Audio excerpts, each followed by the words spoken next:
Hi,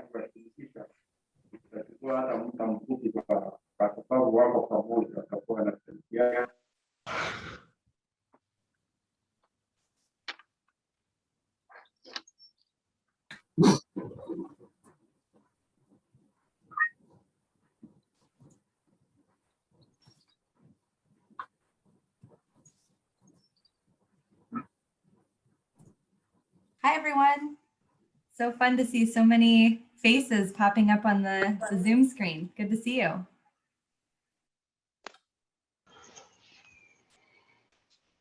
Hi, it's Tanko from Stagana. Hi, Tanko. Hi, Jenny. Good to see you. You too, you too.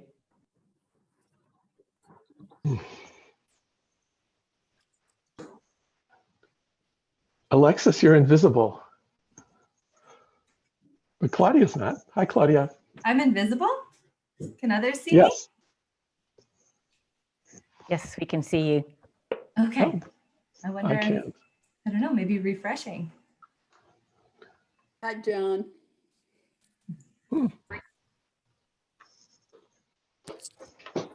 It's a mystery.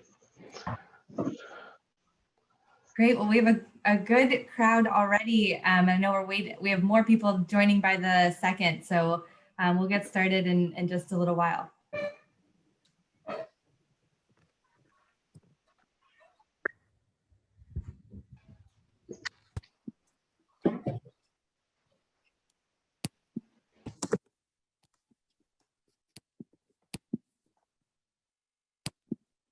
Une collègue qui est gravement malade avec Covid. À l'université qui a eu 2 vaccins.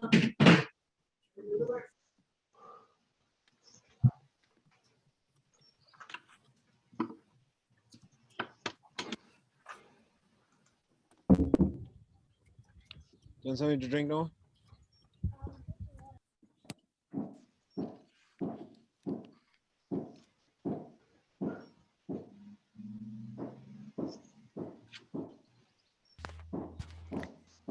Okay, I think we'll get started. I can see people are still trickling in through the Zoom waiting room, but welcome everybody. Wow, it's I know we've been doing this Zoom thing for a long time, but it still kind of blows me away how many parts of the world can be gathered on my computer screen at one particular time. And it's just lovely to see so many of you and so many parts of the world. And to those of you who are staying up particularly late in the Philippines as well, good on you for joining. Thank you, Kathy. That's fantastic. I am Jenny Hodgson. I'm Executive Director of the Global Fund for Community Foundations, and we are organizing this meeting, co-hosting with Root Change. We've got an hour and a half planned together. There'll be some exposition and background, like what we're doing here and how it came about. We'll hear from a couple of people from where they sit in the system and what kinds of changes they're seeing kind of in the larger context of philanthropy and development, what's changing and what's not, and how has COVID affected that in these less dramatic 16 months we've all been living through. And then we'll have some opportunity to speak in small groups and then come back and land up with some brilliant wisdom and next steps at the end of this call after about 90 minutes. So that's the plan, at least. I'm going to turn over to Alexis, who with Root Change, who is going to get us started. So Alexis, do you want to kick us off? Sure. Well, hello again, everyone. My name's Alexis Banks. I'm a Senior Program and Communications Manager at Root Change in Washington, D.C., and really looking forward to this conversation today. You'll notice we'll be going back and forth between sharing slides and then also just looking at everyone's faces. We wanted to make sure to give people a chance to see others in this community that are working together around the world, which is why we won't be sharing screen the entire time. But just to get everyone sharing and engaging and get the creative juices flowing, we thought we would start off with a quick Zoom poll just to hear a little bit about everyone that's in the room today. And someone thinks that's pretty funny. So let's go ahead and I'm going to launch a Zoom poll. And please take just 30 seconds to answer these 3 questions, and then we'll take a look at the results together and see who's joining today. Does everyone see a Zoom poll on their screen? Can I get some thumbs up or some head nods? Yes, okay, great.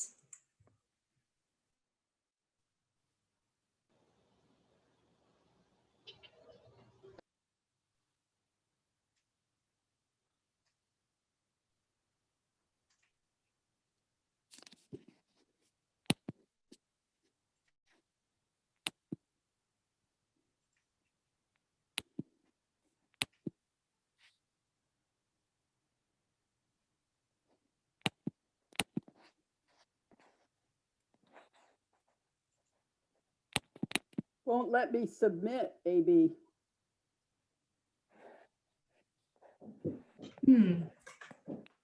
Sorry about that, Claudia. It might be because we are both on the same root change account. So sorry about that if that's the case. Okay.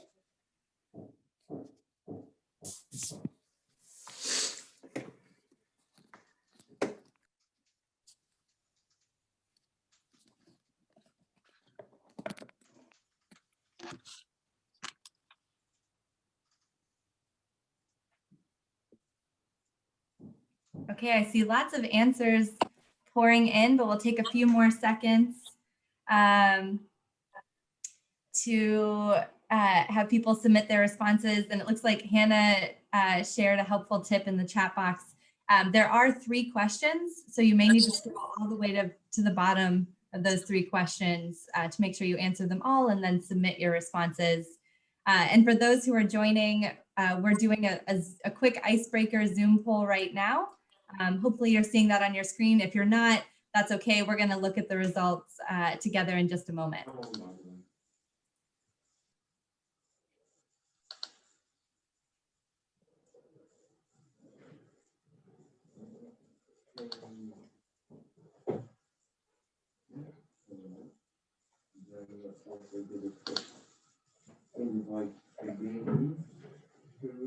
Okay, if you haven't already, go ahead and click submit, and I'm going to end the polling and we'll look at the results.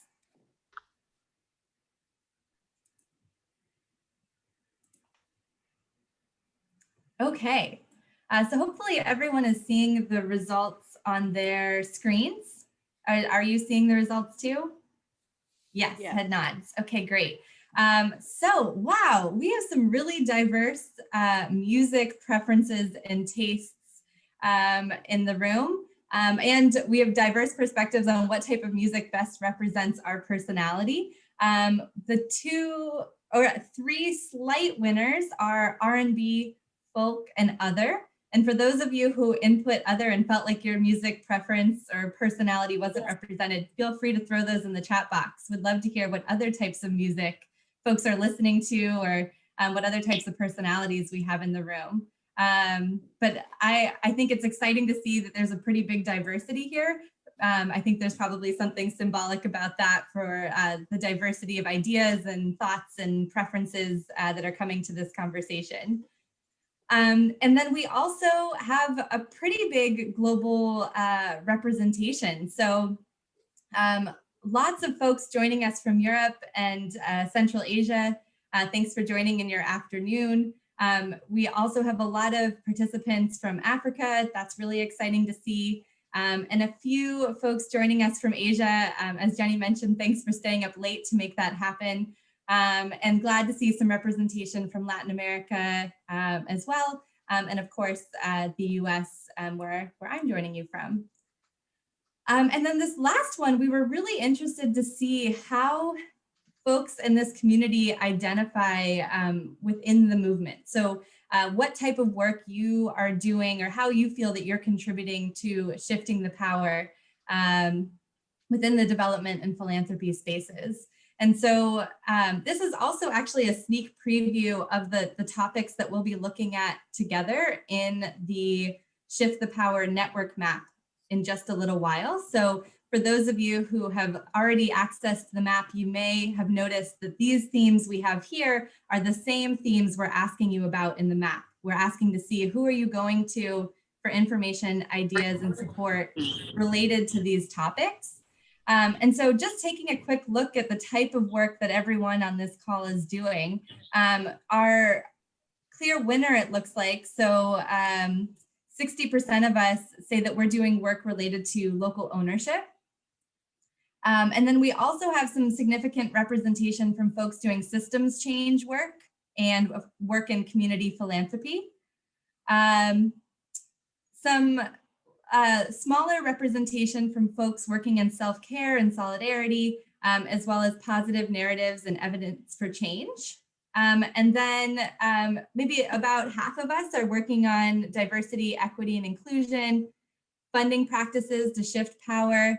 And then a smaller group are working on this topic of reimagining INGOs and reimagining Southern civil society. And lastly, strategies to counter shrinking civic space.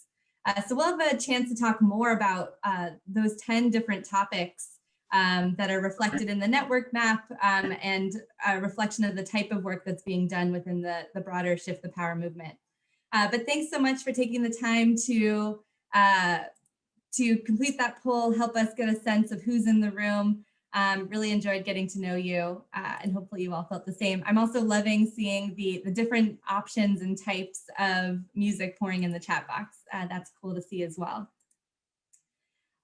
So maybe before I hand it back over to you, Jenny, I'll just very briefly go ahead and share the agenda one more time. And this time I will share it on my screen, just for those who might be joining us in the past couple of minutes. Here's a quick look at our plan for today. We just spent some time getting to know each other with that Zoom poll. And in just a moment, Jenny is going to tell us a little bit more about the Shift the Power movement and the origins of the network map that we'll be looking at today. Then we'll hear from a few participants in this movement about what has happened in the past 18 months. So hear what's been going on. And then we'll take some time to look at the network map together. I'll share some insights, some things that we're observing based on the relationship and profile data that's been collected so far. And then we'll get a chance to talk to one another. So we really hope you'll engage actively in these breakout group discussions. We'll do another Zoom poll and give you a chance to react to those responses. And then we'll conclude by having a bigger group discussion and come back together for that conversation. So I'm going to pass it over to you, Jenny, to talk a little bit about the Shift the Power movement.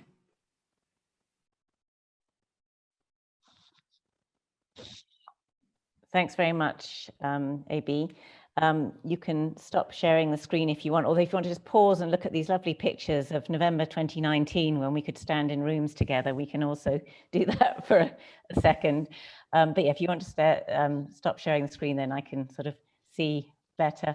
So two opening thoughts is one, I'm very delighted that the owner of that fantastic hand with the temporary tattoo is joining us on the call today. She may reveal herself or not, but I'm really glad to see we've come full circle.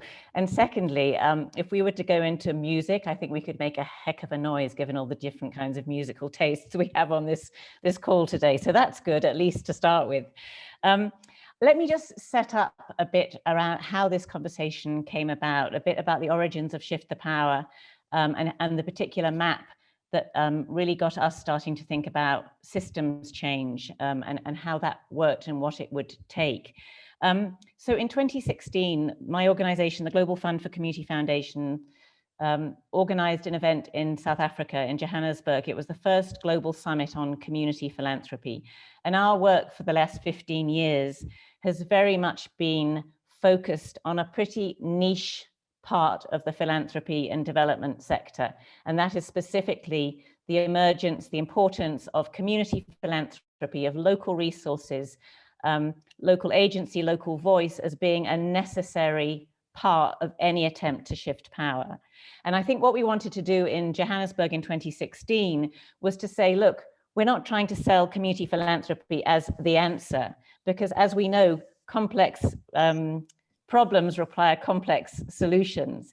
But we saw that there were along with community philanthropy and the insistence on local resources and local agency. There were other kinds of emerging practices that really were looking at the dimensions of power in philanthropy and development. So things like participatory grant making, the map that we're looking at here, understanding social network analysis and relational capital between people and relational flows, and lots of other things kind of bubbling up. And our sense was, if we position this conversation and frame it around the context and lens of power, and that this is a kind of critical framing for how we look at our work. So that our activities are not just activities to deliver projects and programs, but really bring that dimension of power, we might start to get a different kind of conversation.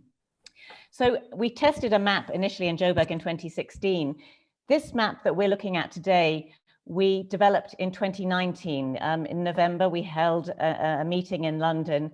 We brought together 100 people from all around the world, and importantly, from across the philanthropy and development system. So people came from big funder organizations and from grassroots organizations. It was very global in nature. And we really wanted to, our thesis was that we needed to bring people together, individuals with an appetite for this kind of conversation, representing the diversity of the system, to have conversations with each other about what it would take to shift power in the system and to really kind of emphasize local agency, locally led processes, locally owned kind of processes. So in planning this event, we did a general call. We didn't do a call for session ideas as the sort of normal way of doing these kinds of events. We did a call for ideas to say, what, from where you sit, what is required? What are some of the pathways that it will take to shift power? From our perspective, one of them was community philanthropy. We saw things going around localization agenda. There were multiple conversations bubbling up in the sector, and a sense that actually if one could see these different pathways converging together, that one might get a different outcome.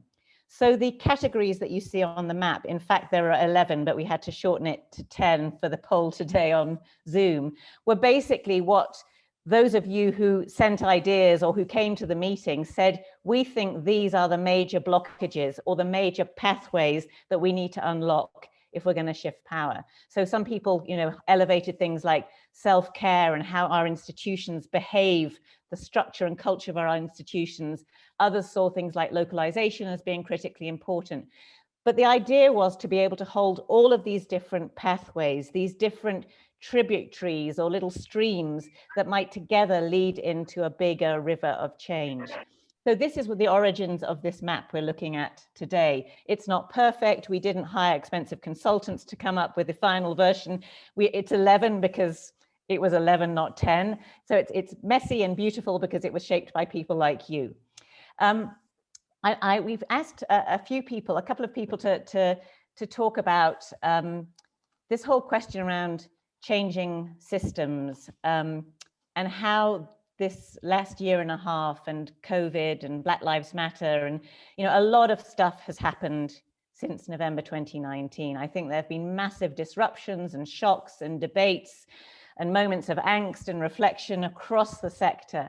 So I'm going to turn to, I've got 3 people lined up who sit in different parts of the system, just to share a bit with what they're seeing happening. What have been some of the major drivers in the spaces that they're sitting in that contribute to part of this conversation, this complex conversation made up of many people sitting in different parts of the world, different parts of the system, scratching their heads about how we might do things differently. So Dylan, I know you're only able to join us for a few minutes and I'm really glad you're here, but I'm going to turn first to Dylan Matthews with Peace Direct, and I'm sure he'll say more about it, but many of you will have seen the Decolonizing Aid report that Peace Direct produced recently. But Dylan, can you share with us what you've seen happen over the last 18 months or so, and where you sort of see moments of change or excitement, things to be excited about and things we should be paying attention to? Over to you, Dylan. Thanks, Jenny, and I'm really honoured to be here. Thank you so much for giving me a little bit of time, and apologies that I can't stay for the whole session.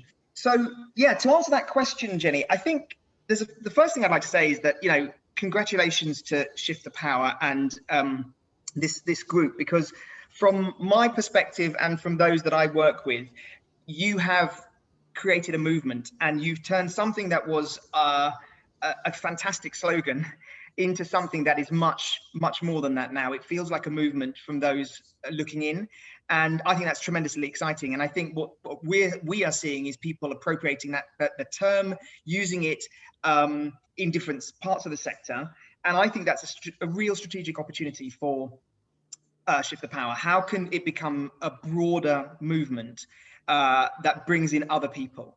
But of course, the other thing I wanted to say was also that I think there's a strategic risk here that Shift the Power gets co-opted and gets watered down. People are talking about shifting power all the time now. It's in every conversation that we have, and it's very difficult to discern those who are genuine about it from those who just know that it's the right thing to say. So I think there's a question for the group, which is how to maintain momentum, how to build and continue to build the movement, but also hold people accountable when they're saying it and don't really mean it, because I see a lot of that happening right now. I'm not going to talk about some of the big things like COVID and the grand bargain, because actually I'm sure that will be covered by others in the conversation, and there's so much to talk about when it comes to just those two areas. And of course also the localization, the sort of shift around localization as well. What I'd like to talk about really are two lines of effort that I've been part of, and Peace Direct is part of, that I think are, in Jenny's words, tributaries. They will feed into this broader movement that you have cultivated, and I think that they offer enormous potential for us all to bring others on board. The first is around the decolonizing aid agenda. So for some of you, you may know Peace Direct is a small UK-based peace building organization that's been supporting local efforts to build sustainable peace for the last 20 years. Our whole DNA is about really supporting local leadership, and we've really tried to think about that in holistic terms, not just about peace building, but the entire sector. How can we support local civil society efforts? And we produced a report 2 months ago, which has had a phenomenal response, actually, way beyond anything that I would have expected. And I think what I've seen is that what was once quite a taboo subject, which is structural racism in the sector, is becoming a mainstream conversation, and the sector will be better for it. We have been completely, as a small organization, completely overwhelmed with requests from INGOs, from think tanks, and importantly from governments, who are asking what this means for them. Now, some of them are pushing back, some of them are challenging us, but actually what we're hearing is a genuine interest to engage in what was a marginal and stroke taboo subject. We have to figure out how to respond to that. I mean, when I say we, I mean not just Peace Direct, because we are making a small contribution to that, but all the others who came before us and who really elevated this. So Dagan Ali and from Odesso and others who have really been talking about structural racism for some time. How do we make sure that this doesn't go away? This issue doesn't just pass, and it doesn't become a fad or a trend like others may do. And we do see that this is a potential leverage point within the system, because if you look at what Global Fund for Community Foundations talks about, and Shift the Power is talking about around the dysfunctions in the system and how to genuinely shift power, at the heart of it is structural racism, or at least one of the root causes is structural racism. So I think that this is a really, really important moment for us all to be elevating ourselves and our voices and amplifying those around us as well to talk about this, because it can become, I think it is going to become a mainstream conversation, whether donors and policymakers like it or not. So that's the first thing I wanted to say, and I would encourage you, if you haven't had a chance to read our report, to have a look at it. We are committing ourselves to a long-term program of work on this around decolonizing partnerships and sort of the practice of our work as well. So would love to talk to you all about that. The second thing I wanted to talk about was really just the other tributary, which is the sector change. Everyone now is talking about sector change and systems change. And again, I think that for me, this is I've been in the sector for 20 years. I haven't ever experienced anything like this before in terms of the way in which people are talking about the dysfunctions in the system, and that we need to take a systems approach. And again, Global Fund for Community Foundations and ShiftThe Power take a lot of the credit for that. That systems approach is really now becoming embedded in the way people talk. So they're not thinking about technocratic fixes, small tweaks to the system. They're now talking about the whole system needing to change. And there are two initiatives that we're part of, and then I'll hand it over to you, Jenny. But the first one is that BOND, the UK umbrella organisation for international development and humanitarian organisations, has launched something called the Sector Change, Sector Catalyst Initiative. And really, that was an attempt to look at these dysfunctions in the INGO system and think about how those can be addressed from a UK perspective. So it's really looking at UK INGOs, how much of a part of the problem are they, and how can they change? So they're looking at donor policy and practice, governance structures of INGOs, and the accountabilities, and the lack of trust in alternative approaches. And that's really what I think ShiftThe Power is also doing a lot of great thinking about in terms of community-led philanthropy. And, you know, having been part of this for 6 months, I can see a genuine interest. This is not, the people who are part of this have had to experience a lot of discomfort around their own role in perpetuating some of these problems. And I see some genuine commitment to changing their practice, which for me is really exciting. And being led by BOND, I think, is really, really important, because BOND represents all of the UK INGOs, and it's just started. So we've just finished our first 6 months, the sort of lab design phase. Now we're going into work streams, and we hope that over the coming year and beyond, we'll really get into the detail of what that means to transform INGO practice from a UK perspective.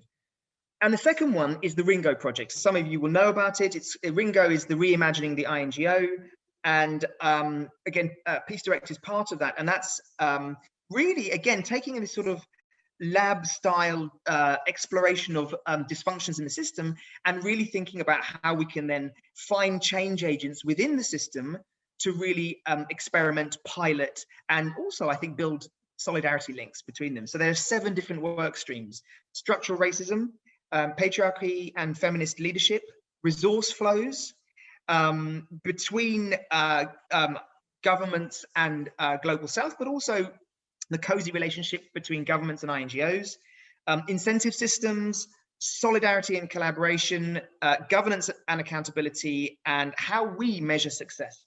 Now, again, it's just started. We've only been, say, 3 or 4 months into it, but it promises, and it's a much more international effort, I think, some really exciting outputs in terms of challenging the INGO to transform itself. Because it has to start with us, at least those of us who are in the INGO sector. So for me, what I'm seeing right now is this tremendous, energy around systems change. These are 2 initiatives, 2 of many initiatives. And then building on top of that, the decolonizing aid agenda. I think there has never been a better opportunity for change in the system.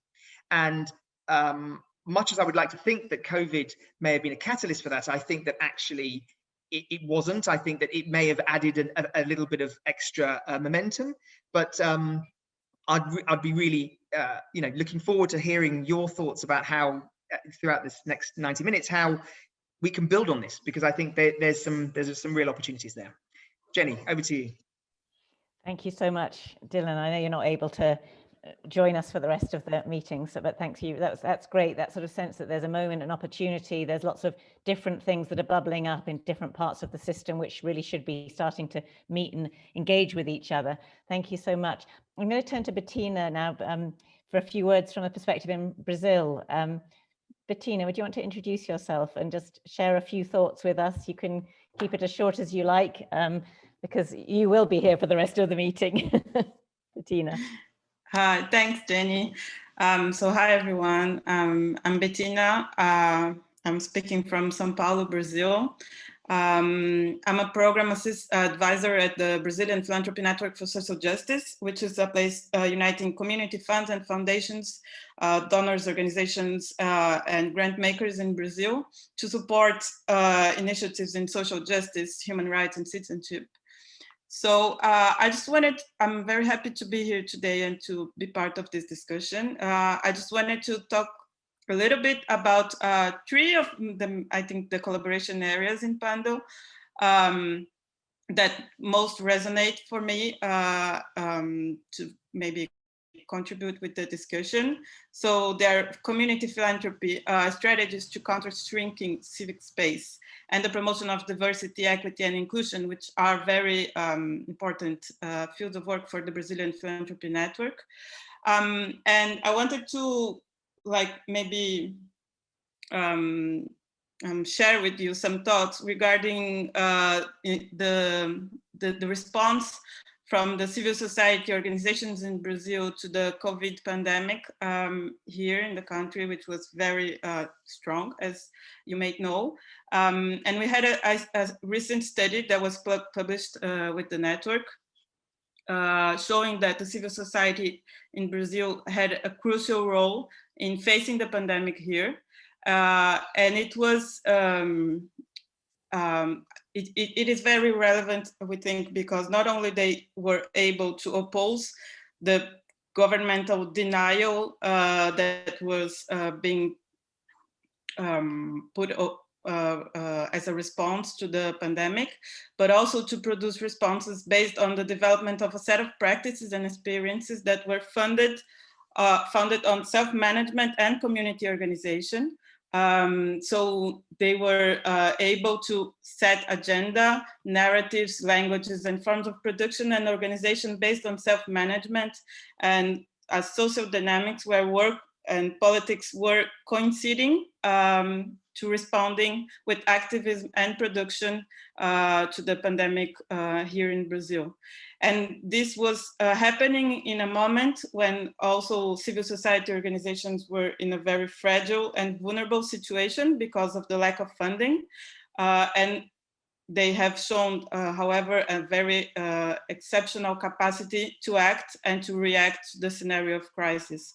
So I think I just wanted to bring this reflection into the discussion because I think it's a very crucial moment and important. And then I would also agree with the momentum here that we have to use maybe like evidences of change and positive narratives to show and to highlight the importance of the community philanthropy. So we can really take advantage of this momentum and look for ways of driving resources and attention to community philanthropy, because not only these sort of organizations were able to help the resources to face the pandemic reach the bases and the communities and access the community power that was being that was in the basis, but also to engage strategic actors and to hugely and very quickly produce transformative change. So,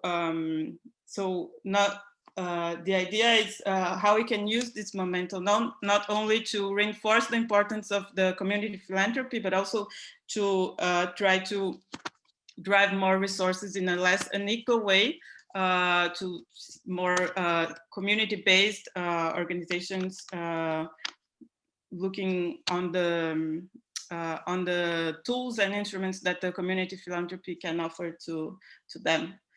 So we also have, I saw that we have Mariane here from ICOM, which is also a member of the Brazilian Philanthropy Network, and they have done an amazing work in the last year with the pandemic as well in fundraising locally. So so I just wanted to share these experiences with you that came from this study with multiple cases of how community philanthropy was crucial, and the civil society organizations had a very strategic role in facing the pandemic here in Brazil. So thanks, Jenny. Thank you so much, Bettina. I think if you just reflecting on what Dylan had said, I mean, Dylan mentioned that this bond initiative, one of the areas to be looked at was the kind of lack of trust or lack of knowledge in emergent practices. And I think Brazil is a great lab for what the shock of the kind of political moment and the effect of COVID actually forcing newer kinds of innovation and self-organizing, and just kind of how one really elevates that as a kind of organic bottom-up self-organizing around a kind of political framing, but a resourcing question too, I think is really important. So that's great to have that from the sort of demand side. So I'm going to turn to my colleague Tanko, who's in Ghana, just for a few words, and then before we move on to the map itself, because I know you've come here for the map. So Tanko, if you're still here, could you switch your camera on so I can see you? Hi, can you see me? I can see you. Yes, yes. Tanko, would you like to share a few comments from where you sit in Ghana at Star Ghana Foundation, Right. and then we can dig into the map off the back of that. So please go ahead. Thank you very much, and hi to everyone. Speaking of maps, I think I will just focus on how the mapping of our relationships have changed between the London conference and today, or a few days ago when I revised our map. Star Ghana Foundation is a national center for the promotion of active citizenship and local philanthropy in Ghana. It transitioned from a donor-supported program into an independent national foundation. At the time of the London conference, when we first did the Pando mapping, Star Ghana Foundation was just emerging from the donor program. We're starting our journey as a foundation, trying to work out how do we translate the vision and mission into practical strategies, into relationships. What does it mean when we talk about social justice philanthropy in Ghana, and how do we go about that? But that was still at the early stages of the life of the foundation. We're still quite reliant on the bilateral donors for support. So our relationships at that time, reflected that we were more focused. I mean, most of the relationships were with national think tanks, they were with organizations that could meet the kind of compliance requirements that the donors had set for us. And the focus areas were more around advocacy, but advocacy around areas, strategic priorities that we had agreed with the donors. Now, between 2019 and today, what has changed for us? I think a number of developments. One, the government of Ghana had launched the Ghana Beyond Aid agenda, reflecting a desire to have a greater focus on locally mobilized resources to support development. COVID came in, and we realized we had implemented a COVID support program. But one of the key learnings was the impact of COVID on local communities, but also the ways in which communities step up to, help each other mitigate the impact of the COVID.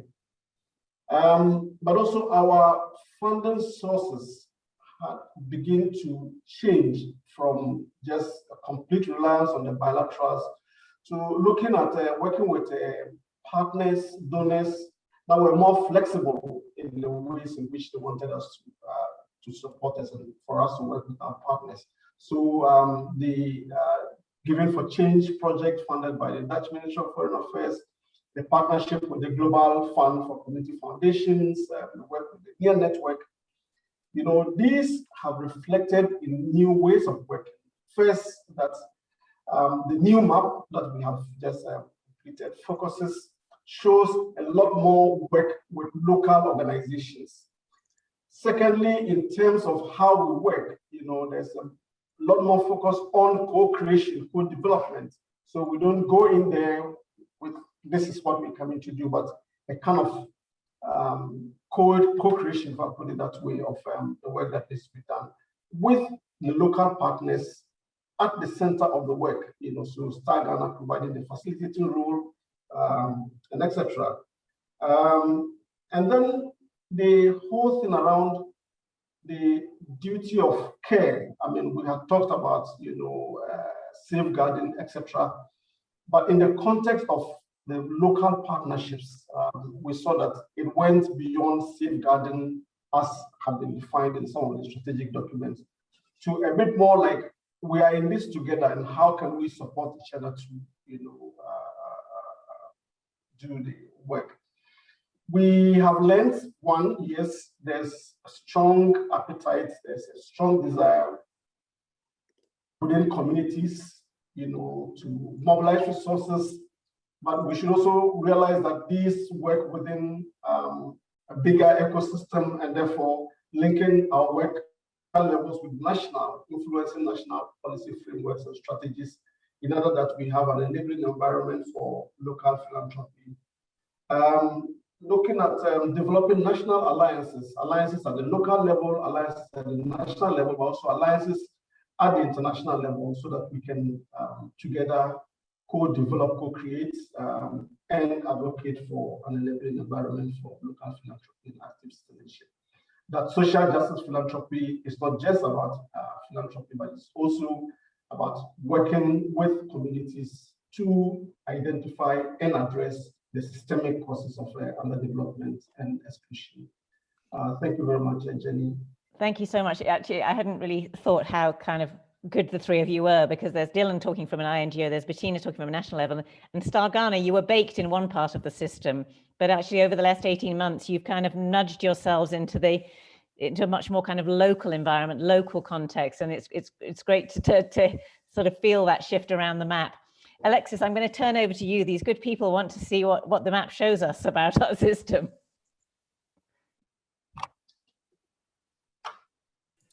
Great. Yes, that really was an excellent segue to the conversation about the map. So thank you, Tanko, for helping us think a little bit about the different levels of engagement within this system. So at the local, the national, and the international levels, and we'll see that reflected in the map in just a moment.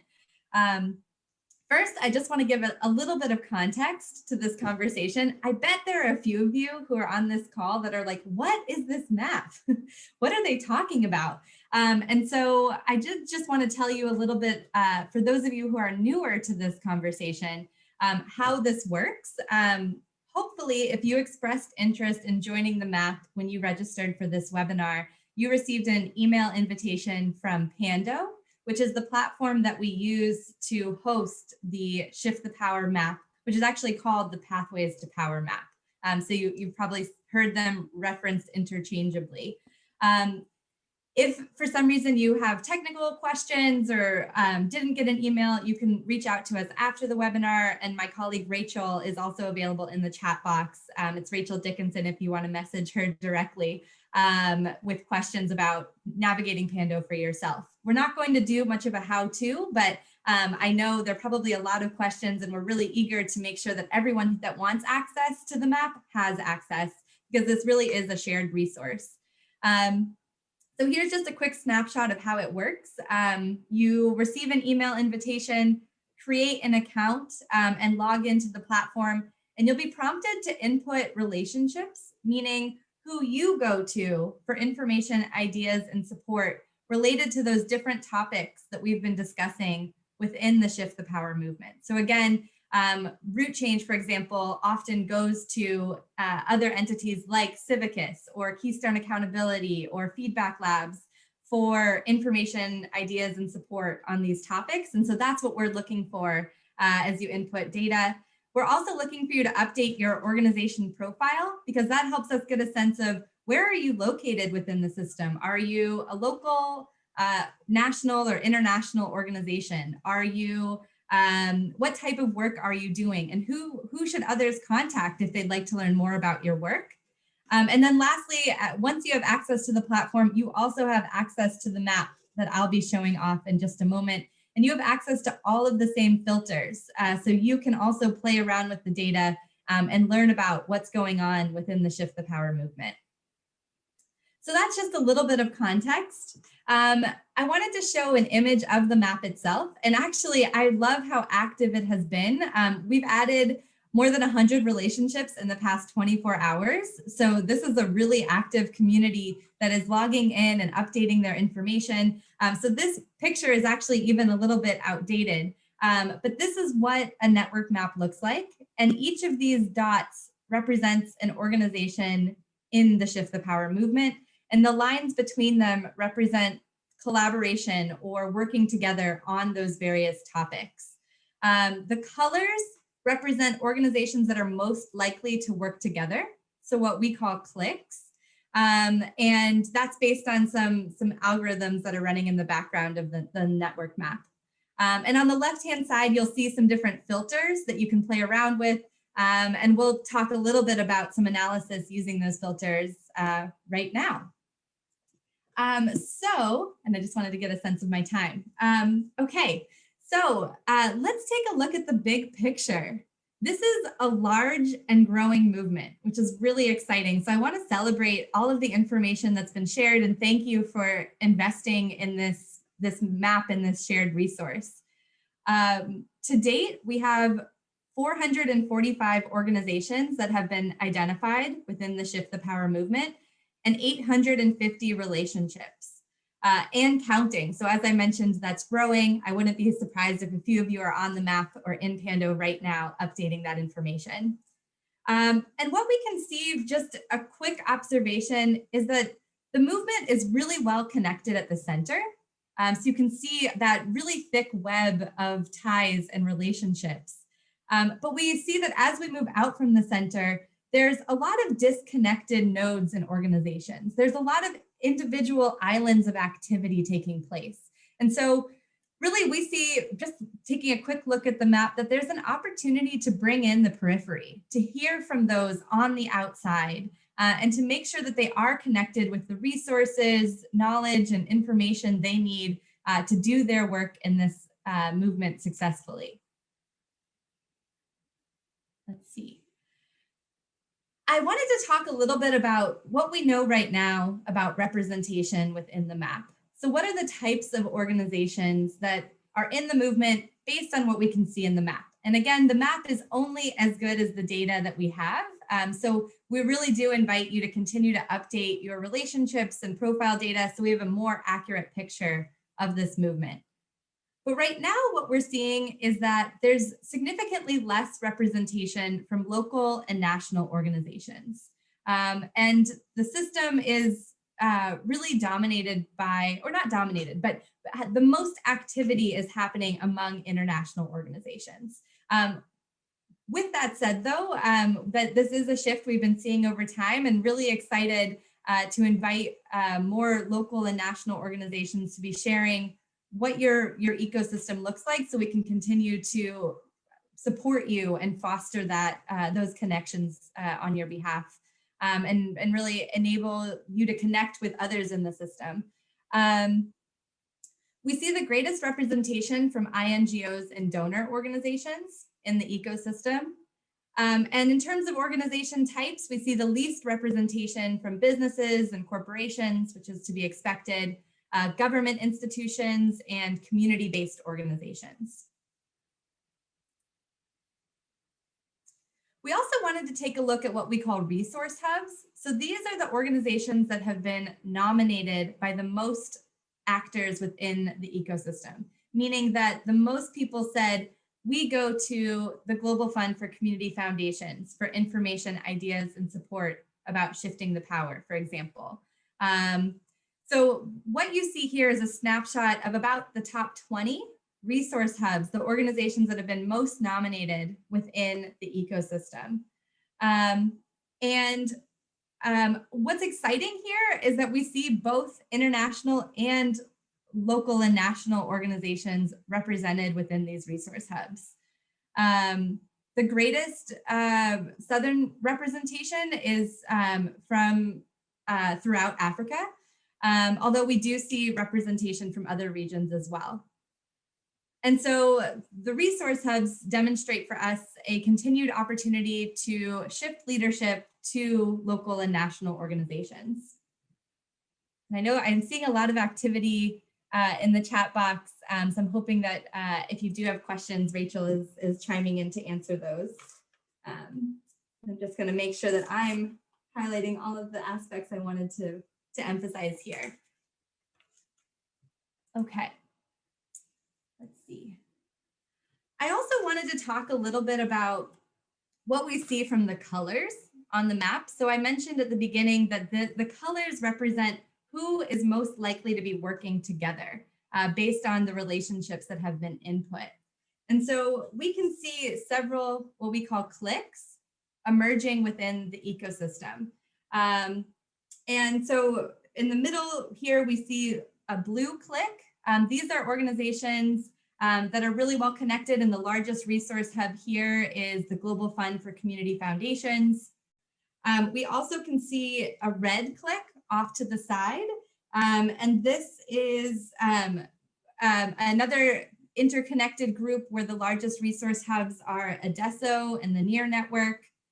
We can see at the bottom of the screen a green clique, and that is has resource hubs such as Civicus, KCDF, the African Philanthropy Network, the Zambian Governance Foundation, and WACSI. And then lastly, on the left-hand side here, we see an orange clique emerging where the Mott Foundation, the Inter-American Foundation, and then is it Communalia are emerging as resource hubs. So really interesting to see these communities coming together, and that could be something for us to explore further in our conversations. Taking a look at geography, really excited to share that we have representation in the movement and in the map from every part of the world that we're tracking. And the greatest representation is in Southern and East Africa, North and South America, and Western and Eastern Europe. And then the least representation is from Central and East Asia. So just something to be aware of as we think about who makes up this movement. And then lastly, I just want to talk a little bit about the types of collaboration we're seeing right now. So we have several collaboration areas. And once again, these are those topics that we looked at in the Zoom poll together at the beginning. So things like funding to shift the power, or self-care and solidarity, diversity, equity, and inclusion, and community philanthropy. And so this first group of collaboration areas I want to look at are those that are active and centralized, meaning that they have evidence of knowledge exchange, and there are clear resource hubs. So clear organizations emerging that are a go-to resource for many within this collaboration area. So the topics here are community philanthropy, and that's actually what you can see on the screen right now.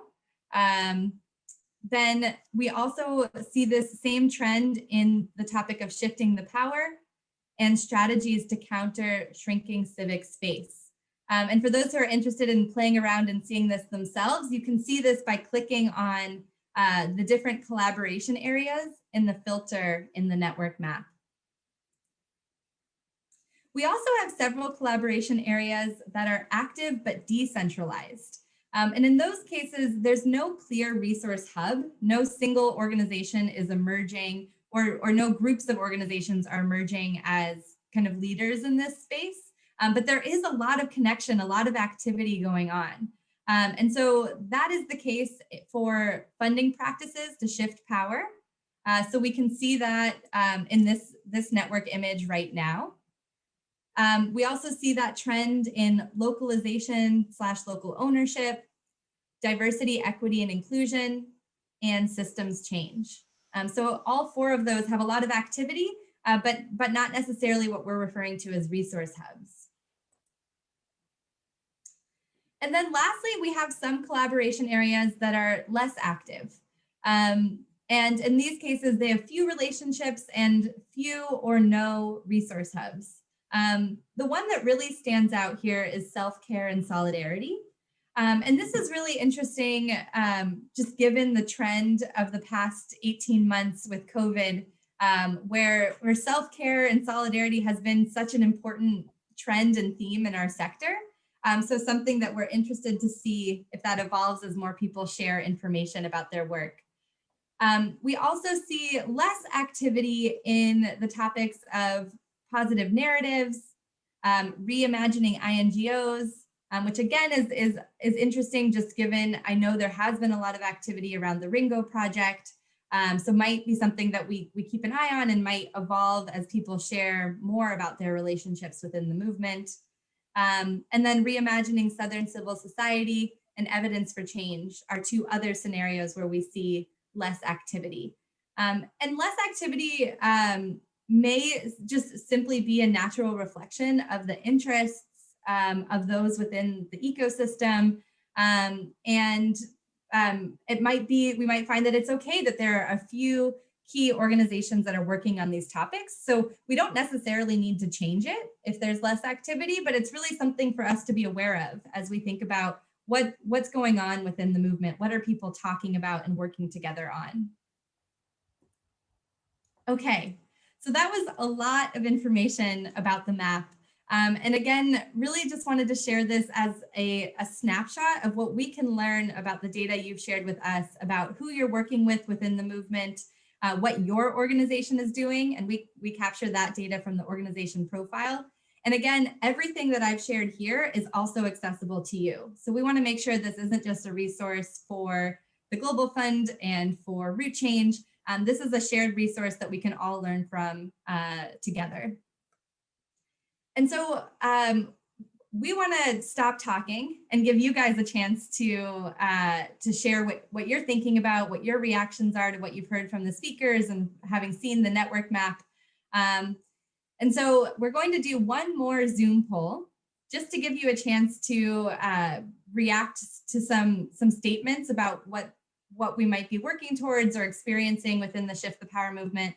And then we're going to head into breakout groups for you to have the chance to have smaller conversations about what you're seeing and what's interesting to you, what ideas you have for strengthening the movement in the coming year. So I'm going to stop sharing my screen. And I'm going to launch our next poll.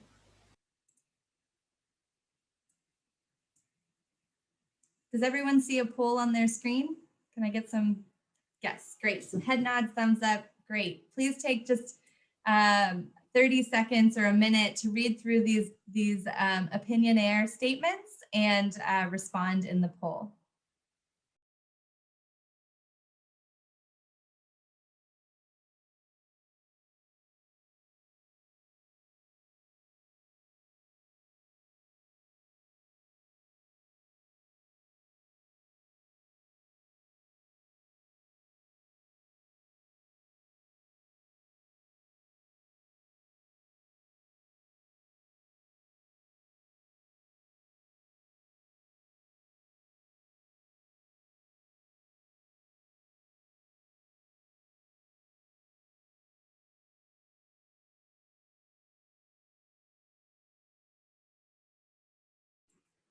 Okay, I see lots of responses coming in.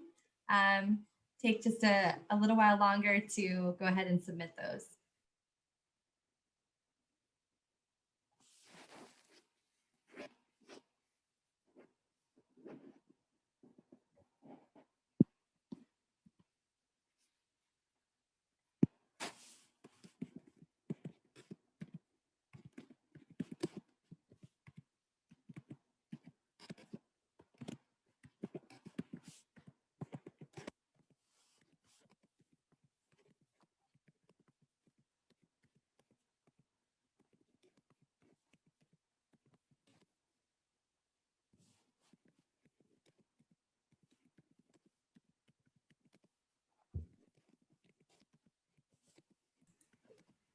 Okay, if you haven't already, click submit.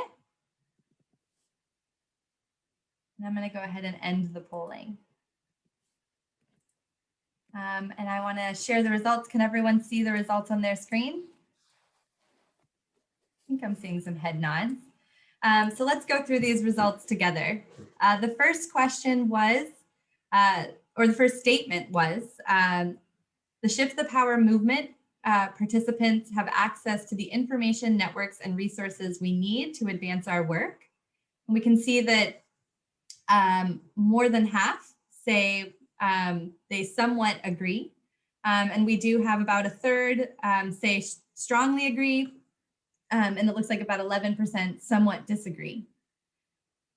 In the second statement, the Shift the Power movement has been successful in fostering collaboration towards our shared goals. Again, we see a majority say they somewhat agree, and again, a third strongly agree, and we do have about 10% of us that somewhat disagree. And then in this third statement, the Shift the Power movement has been able to shift the mindsets of power holders in the global north to cede power. We see a little bit more disagreement here.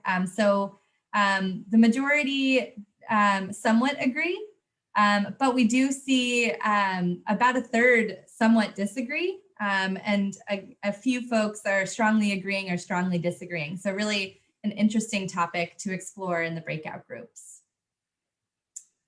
Okay, I'm going to stop sharing the results and I'm going to give you your task so you can finally get a chance to chat with one another.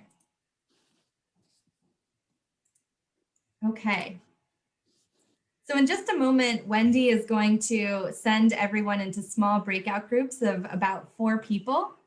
And you're going to have the chance to first turn on your video if you have a camera and if your bandwidth allows, and introduce yourself. And take some time to discuss the results of the Zoom poll or any observations you're seeing from the map, whatever grabs you from this conversation. And really, we want to encourage you to consider what's working within the movement and what can we do to strengthen the movement over the next 12 months.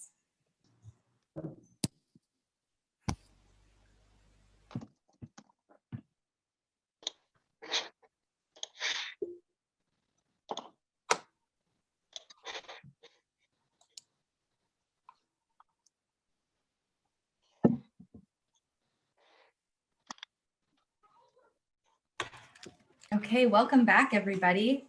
I'm sure that was too short, as always, but hopefully you got a chance to connect with some colleagues and share some initial thoughts. I'm going to hand it over to Essay to lead this final discussion. Thank you so much, AB. My name is Essie Mary. I'm with the Global Fund for Community Foundations as the Global Network Weaver. I think we have a few more minutes now to just sort of reflect and think about next steps, the way forward.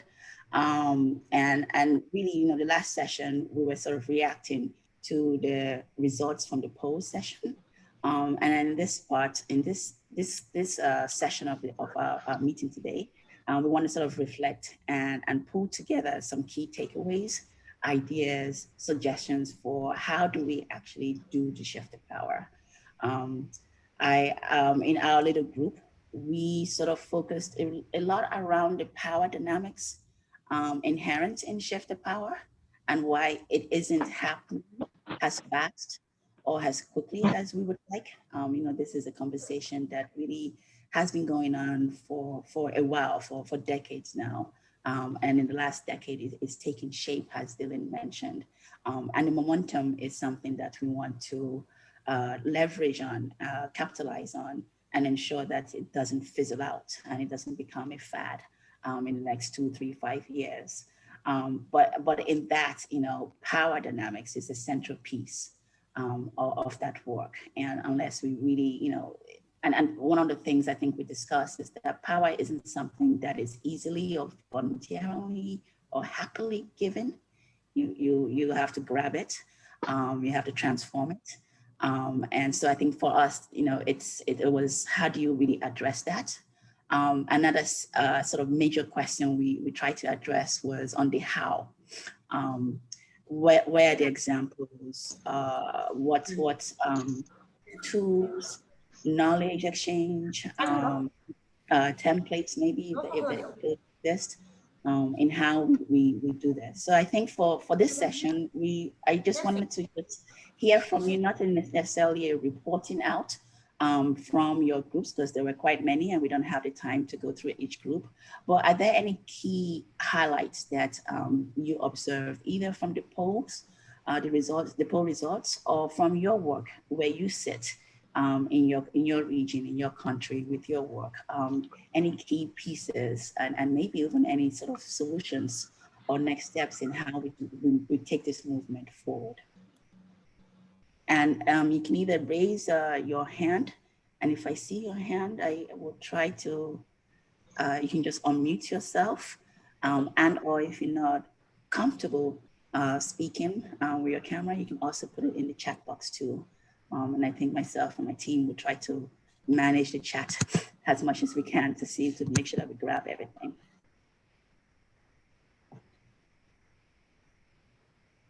So any sort of key reflections or reactions? I see John Conrad's hand is up. I don't see a hand up. Whose hand is up? There are lots of screens. You can unmute yourself and just start chatting if you. Sure. If you look at if you click on your participant list, SA, you'll see like when people's hands go up at the top of the participant list. Thank you. Thank you. Anyway, I had one of the things that I've been hearing from a lot of community-based organizations during the pandemic has been the desire for platforms for collective voice vis-a-vis their own governments. And so I was looking at the Pando tool as, could that be useful in that kind of collective voice sort of effort?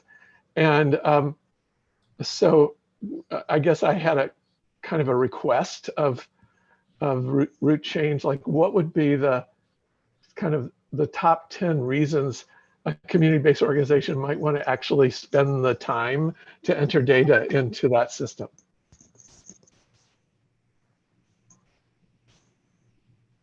Yeah, I think, I think one of the things the map shows is that those relationships and seeing who is relevant. I think there's a lot of assumptions sometimes in our work where power sits. We assume maybe it's with this organization or maybe it's even with an individual in an organization. And what happens when that person leaves? Do those relationships leave with them to a different hub or to a different region?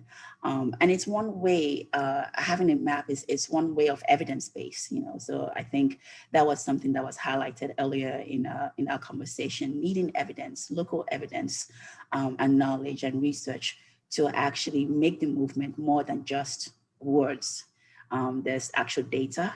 There are actual human beings behind this who are working and doing this. But I think a lot of it is in the doing. So, yes, there was another I was going to say, Essie, so yeah, it was me, Essie, Jenny. So John, yeah, the front end of Pando of entering the data can feel a bit like turgid, your names, emails, or this kind of thing. But actually what I have learned, and I think this is the kind of aha moment, is that you can use this map as a planning strategy. It tells you what you look like in the world, and you can start to think what you want to look like in the world. And relational power is free. You just have to go out and do it. So it may change your behaviors to say, actually, I want my map to look like this. And I think that is the transformative moment. This is not data extraction for somebody to crunch numbers on the other side of the world. This is really about starting to understand one role in an ecosystem, how one can build solidarity in networks much more broadly around topics that you're concerned about. And by so doing, kind of create connections and build solidarity. And I think that, that's a critically important piece, is that people have to be interested in the conversation to want to map. But when you do, actually, it's an extraordinarily useful kind of planning tool. I can see Moses has got his hand raised, Essie, so let me shut up. Yes, I saw his hand. Moses, you can unmute yourself if you haven't already. Okay, thank you. Can you hear me? Yes. Yes. I'm unmuted. Can you hear me? Yes, we can hear you. Okay. I think for me, yeah, we had quite a very rich conversation in our small cluster. I think one is that the Pando as a tool is quite very good, but we just have to, out of abundance of caution, we just have to make sure that it's something that is very easy to navigate around, so that we're not caught up in the web of the complex tools. I mean, like we're all trying to migrate away from log frames, and any other tools of that nature.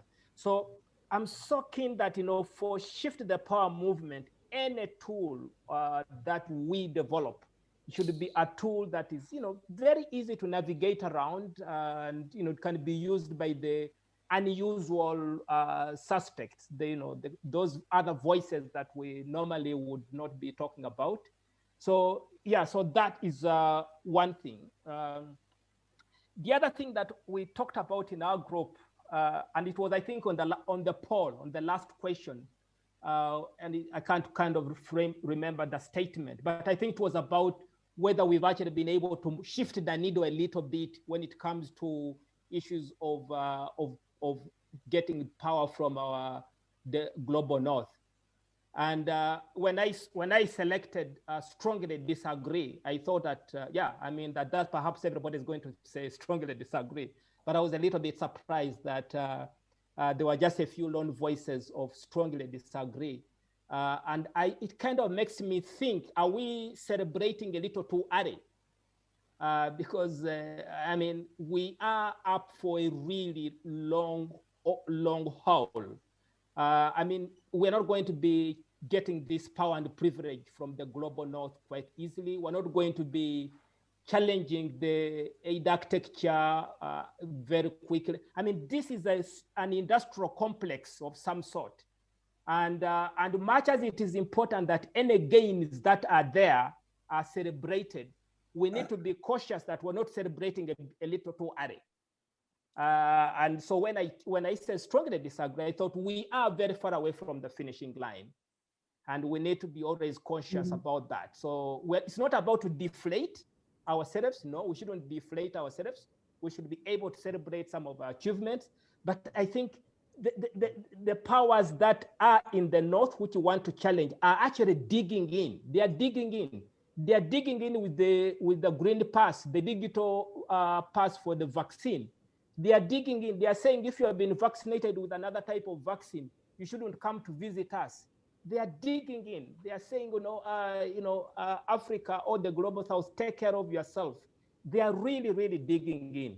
And so we need to be a bit careful in terms of what we are up to. We are facing a huge, huge elephant. And the Goliath and David story is always true, but we need to be remaining acutely alive to the fact that we are in for a really big fight. I agree, Moses. I think one of the things from the poll results is that it showed to me was that you're right, we still have a really long way to go. The somewhat agree sort of consensus meant that we haven't gotten there yet. And I don't think anyone really expected us to be there already. But it really does show that there's still a lot of work that needs to be done, and that needs to happen in order to do that. And there's a lot of resistance too. Those with power are going to want to remain relevant to the space. I saw John Edwards' hand. I don't know if you were just acknowledging the points Moses was saying, or if you wanted to speak, but I see Gloria has also raised her hand. John, was that just acknowledging Moses' point, or you wanted to speak? Yeah, I was just acknowledging the awful situation that we're in at the moment with vaccines. Okay, great. Exactly. Thank you. Right. Thank you so much. Gloria? Yeah, thank you. I thought I'd follow what Moses was saying, and I think in terms of the survey results, I thought those were cultural differences. I also went with sort of the worst possible option being from the Balkans, so that's probably why. But in terms of what we're talking about, how it shifts, and I have to say it's equally sort of a critique to ourselves, our sector, as well as the rest of us on the call. It really seems to be a discussion that is about the sector for the sector.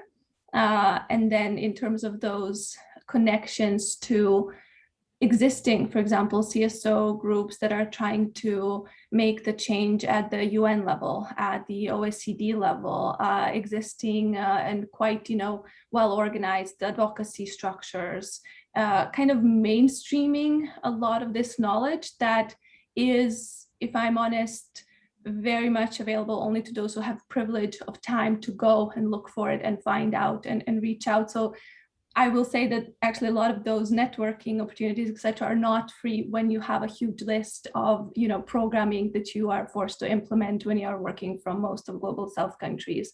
And so that's why I'm assuming you have, you know, mostly networks and organizations that have that staff and resources to do that.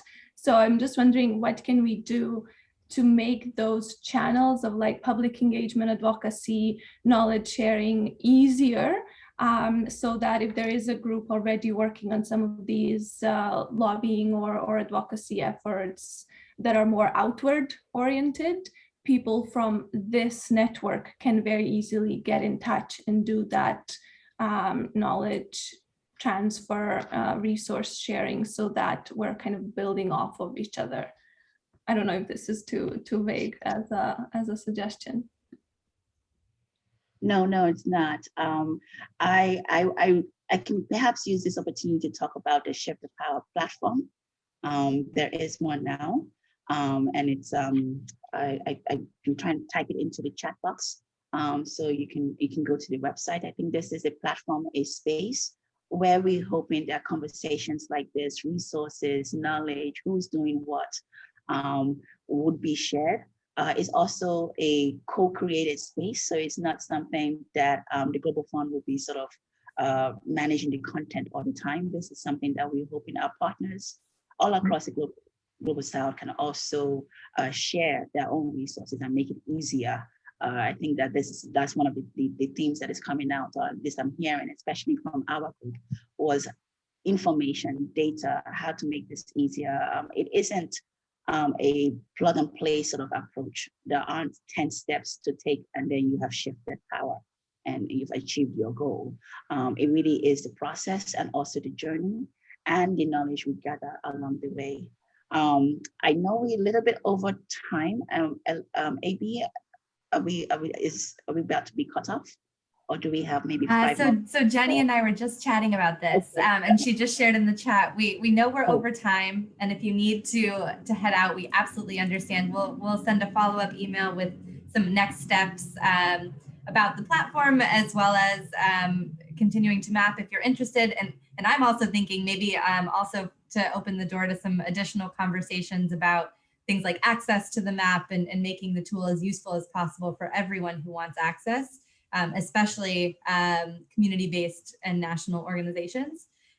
So we'll definitely follow up, but we are loving this conversation. So we'll stay online for anyone who wants to stay and chat. Okay.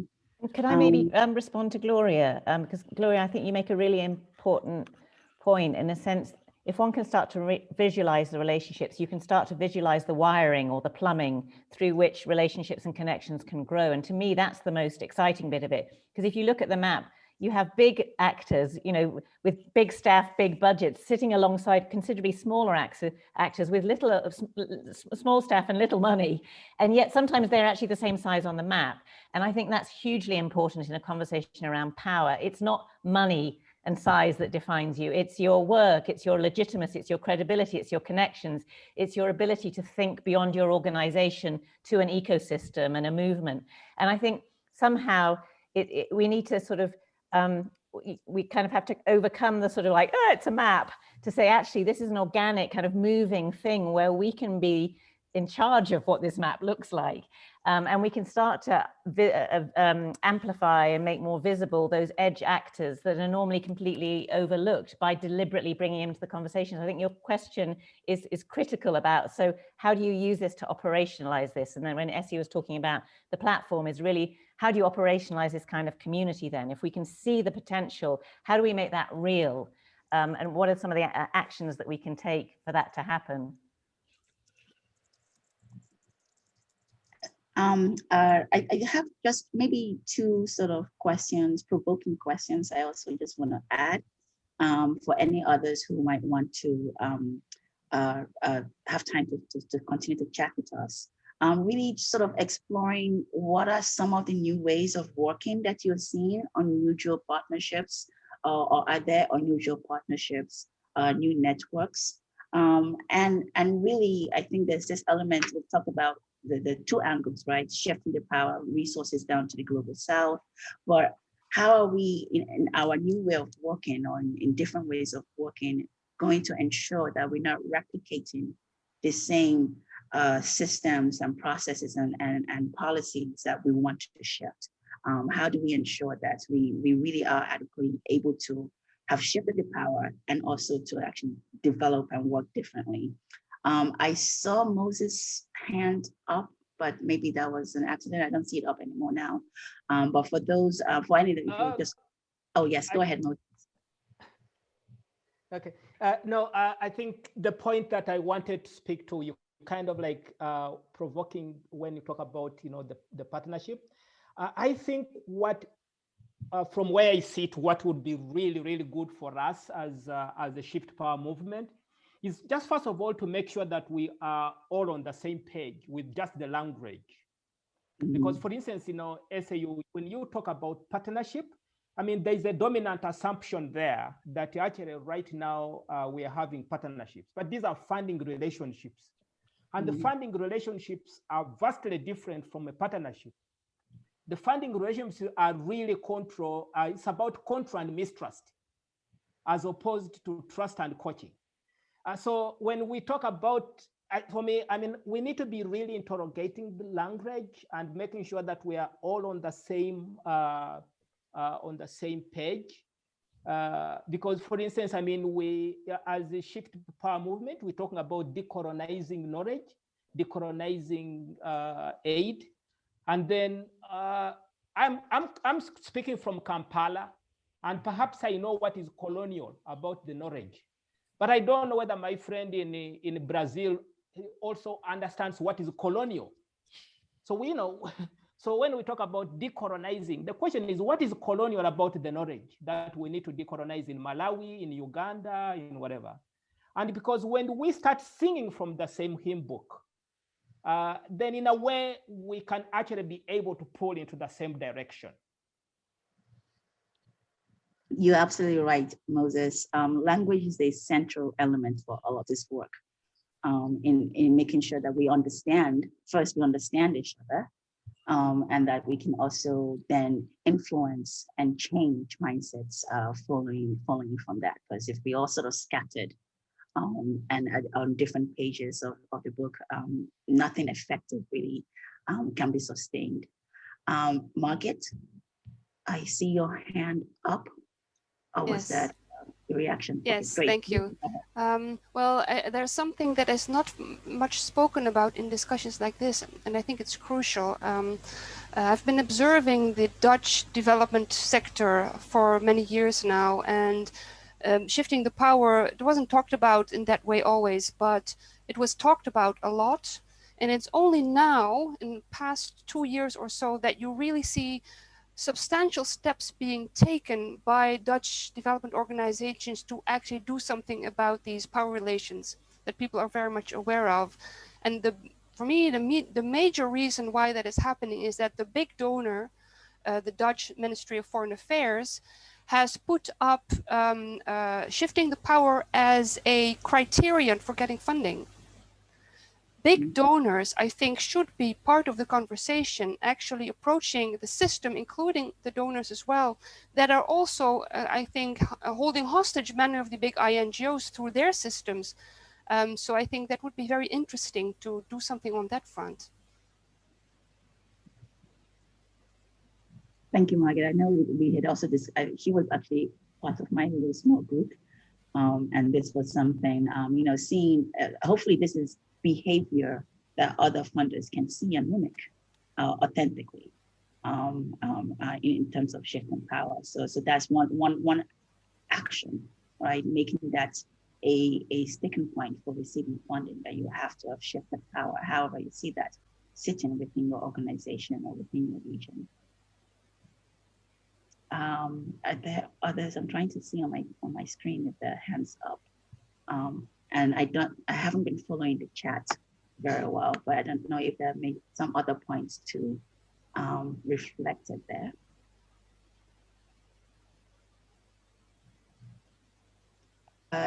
Gigi?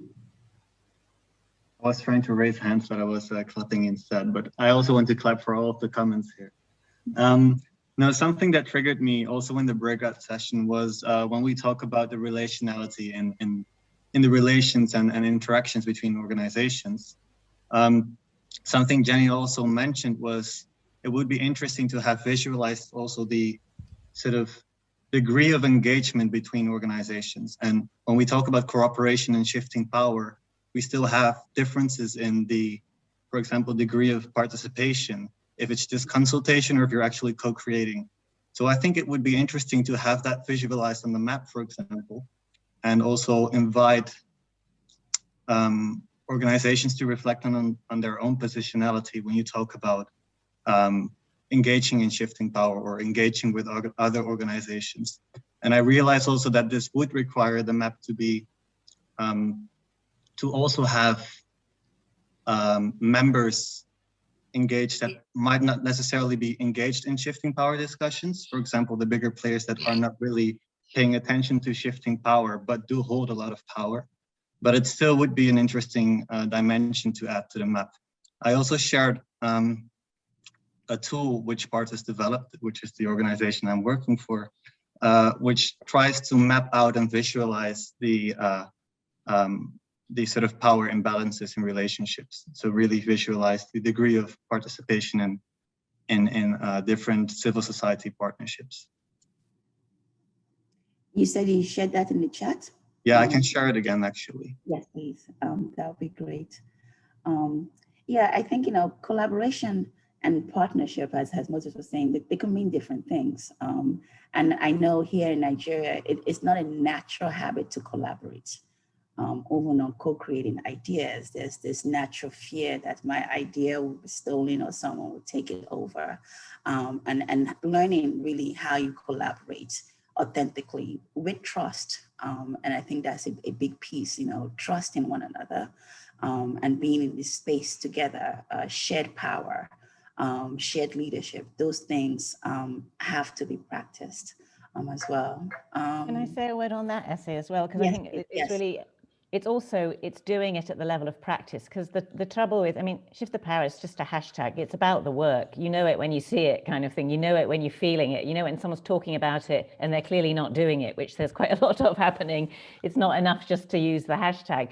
But we've been working on a project which has been incredibly hard, but super interesting. And the actors are Danida, Save the Children Denmark, the NEAR Network, the Global Fund and the Shift the Power Network, the West Africa Civil Society Institute and Star Ghana Foundation. And the configuration of actors is so different. None of us have ever worked with each other in this way before. And the work up front to layer on our understandings with this kind of transformative lens has been really hard, really important. It really feels like we've got somewhere, we've landed in the same space. And I think it's about, we often underestimate that up front, if you have a shared goal, a shared purpose, and you can come to it from where you sit and you see that diversity as a strength, really can make for very good outcomes, but it's incredibly hard and requires a real sort of ability to engage. And I think that's the sort of, where the rubber hits the road is like, okay, now we're all in the room, we're looking each other in the eye. What is it we do? And how do we feel about this? And I feel like the opportunity, I feel like lots of those things are happening out there, but how do we kind of gather them together to say, this is the norm. We should be uncomfortable. We should be challenged throughout. We should leverage our relative assets in the system. And, I kind of see a real opportunity to start highlighting some of these unusual alliances and new configurations.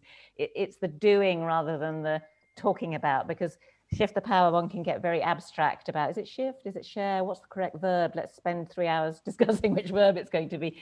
But actually, to me, it is, it when you see it.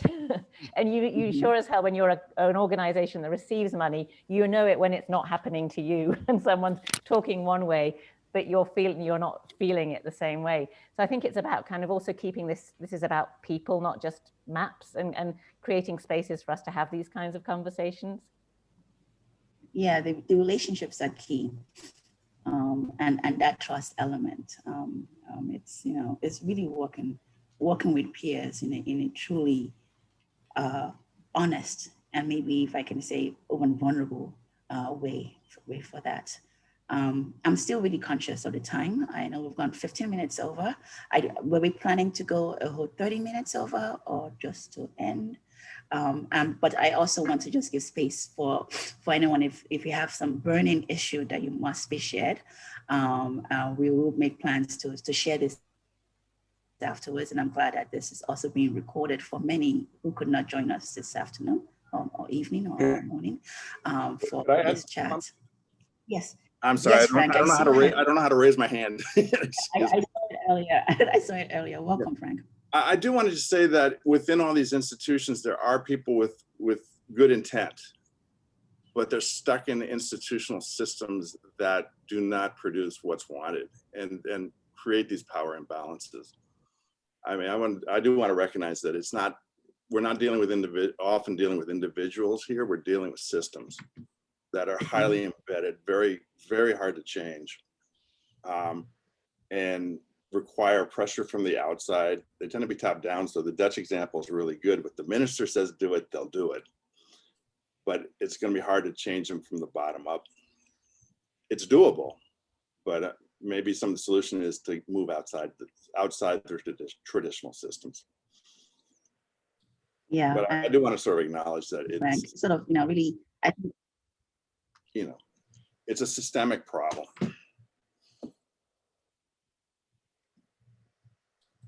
Yeah, and I think one way around that is providing that solidarity aspect. So the movement is about tools, but also that solidarity. And we need a sometimes it's individuals within systems. And I think a common measurement. I didn't hear your last. I think a common measurement where we can say, and everybody agrees, this is what top down looks like, and then done. Or this is what inclusive looks like, done. Right now, we cannot define it. We talk about it, we know it when we feel it, but we can't define it, we can't measure it. Therefore, groups can slip around it. It's hard to nail them down, because I've talked to people in very bureaucratic organizations who refuse to believe they're in a top-down organization because it's not definable. We haven't defined it in a measurable sense. And if we can define it and measure it, then we can, it helps us deal with it. It's not the only answer, but it's part of I think it's part of the answer, which is what I've been working on for the last 10 years. I saw some of the resources you shared, Frank, in the chat. So thank you so much for doing that. Well, thank you all. I mean, there's some good resources coming up here. Mm-hmm.